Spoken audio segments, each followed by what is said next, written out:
I don't really remember life before Christ because I grew up in church and Christ was always preached to me. So I'm very blessed in the fact that I never really remember what it was like not knowing Christ. Well, since I grew up in church, I heard it every Sunday, but in high school, well, actually in middle school, I started to understand a little bit more about what it meant, what the gospel actually meant, what God actually did.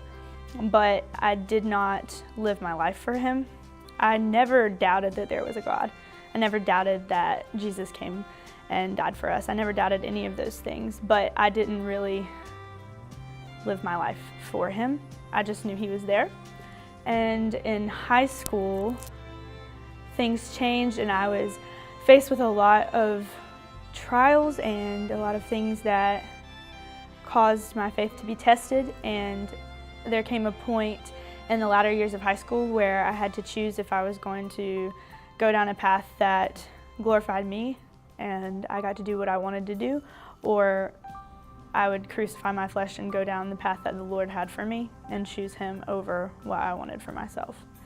Junior and senior year in high school is when it became extremely real for multiple reasons. I was about to go to college, so I had to trust the Lord in deciding where to go, and leaving my family and having to make decisions to crucify my flesh. I was given opportunities to choose the Lord over my flesh, multiple opportunities, and I ended up having to choose that, and it was very rewarding, and I was able to experience for the first time in a real way what God did for me when Jesus came. All of those decisions were made in high school. We started the reading plan, which was very good for me because I've started to learn spiritual disciplines like reading my Bible, how important that is, and how God speaks through His Word and how He challenges us and changes us through that.